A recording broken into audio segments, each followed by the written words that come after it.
టిబెటన్లో బౌద్ధ మత గురువు దలైలామాకు వయసు మీద పడింది. 90 వసంతాలు పూర్తి చేసుకున్న ఆయన వారసుని వేటలో పడ్డారు. అయితే చైనా మాత్రం అడ్డు తగులుతోంది. తమకు తెలియకుండా ఏం చేసినా అంగీకరించేది లేదని తేల్చి చెప్పింది. ఇప్పుడున్న పరిస్థితుల్లో చైనాను ఎదిరించి కొత్త లామాను ఎంపిక చేయగలరా? అసలు ఈ లామాలను ఎలా గుర్తిస్తారు? Watch this report.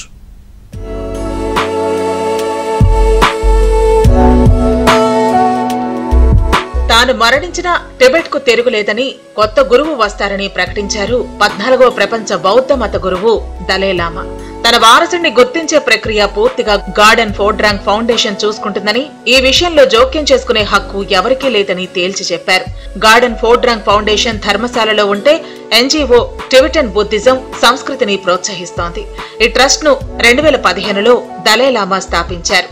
తన వారసత్వం కొనసాగాలని 14 ఏళ్లుగా టిబెట్, మంగోలియా, రష్యా, హిమాలయ ప్రాంతం, చైనాలోని బౌద్ధ మత మద్దతుదారుల నుంచి అభ్యర్థనలు వస్తూనే ఉన్నాయని చెప్పారు. టిబెటన్ బౌద్ధ నమ్మకాల ప్రకారం దలైలామాలు మరణం తర్వాత మరొక శరీరంలో పునర్జన్మ పొందుతారు.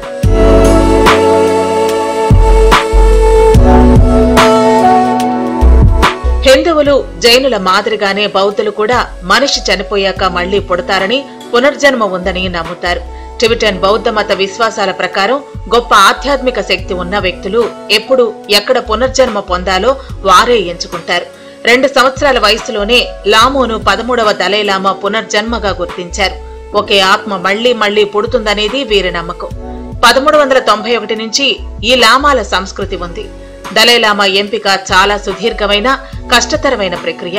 దీనికి కొన్నేళ్లు పట్టవచ్చు. 14వ దలైలామాను ఎంచుకునేందుకు 4 ఏళ్ల సమయం పట్టింది. దలైలామా మరణించిన తర్వాత ఉన్నత స్థాయి సన్యాసులు అదే సమయంలో జన్మించిన బాలుడి కోసం వెతుకుతారు. దీనికోసం వారు కొన్ని సంకేతాలు, ఆధారాలను ఉపయోగిస్తారు.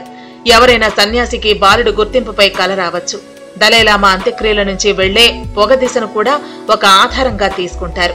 ఈ ప్రక్రియలో ఎవరైనా బాలుడిని గుర్తిస్తే అతన్ని పరీక్షిస్తారు. అతడికి చాలా వస్తువులు చూపిస్తారు. చివరికి దలైలామాకు చెందిన వస్తువులను అతను ఎంచుకుంటే అది బలమైన సంకేతంగా పరిగణిస్తారు. బౌద్ధ సన్యాసులు బాలుడి చర్యలపై సంతృప్తి చెందితే అతన్ని దలైలామాగా ఎంపిక చేస్తారు. ఆ తర్వాత అతనికి ఆధ్యాత్మిక శిక్షణ ఇస్తారు. World may become dry, but that no worry for me to know the preservation of forest and these sort of కసోదా. 600 ఏళ్లలో 14 మంది దలైలామాలు వచ్చారు. వీరిలో 12 మంది టిబెట్, హిమాలయ ప్రాంతానికి చెందిన వారే కాగా 2 వేరే ప్రాంతాల నుంచి ఎంపికయ్యారు. ఈసారి మాత్రం చైనా నుంచే దలైలామాను ఎంచుకోవాలని డ్రాగన్ కంట్రీ పట్టుపడుతోంది. ఇప్పుడున్న దలైలామాను వేర్పాటువాదిగా చూస్తోంది. మన దేశంలోని ధర్మశాలలో ఉంటూ దలైలామా సహా పలువురు టిబెట్ స్వాతంత్ర్యం కోసం పోరాడుతున్నారు. టిబెట్ ప్రధాని, మంత్రి మండలి అంతా ధర్మశాలలోనే తలదాచుకుంటున్నారు. ఇక్కడి నుంచే నామకే వాస్తే ప్రభుత్వాన్ని నడుపుతున్నారు.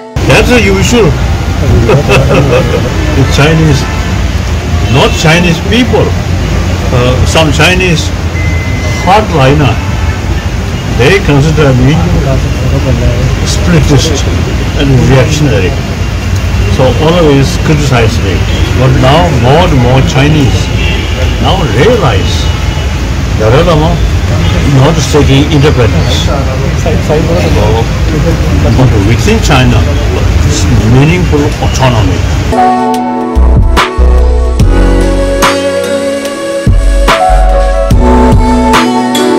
1950లో చైనా వేల మంది సైనికులను టిబెట్ లోకి పంపి ఆ ప్రాంతంపై నియంత్రణను ప్రారంభించింది.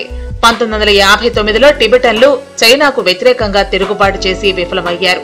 అప్పటి నుంచి దలైలామాకు భారత్ ఆశ్రయమిస్తోంది. ధర్మశాలలో సెటిల్ అయ్యి బౌద్ధ సన్యాసులంతా కలిసి ప్రవాస ప్రభుత్వాన్ని నడుపుతున్నారు. దలైలామా విభజన రాజకీయాలు నడుపుతూ వేర్పాటువాదాన్ని ప్రోత్సహిస్తున్నారని ఆరోపిస్తోంది చైనా.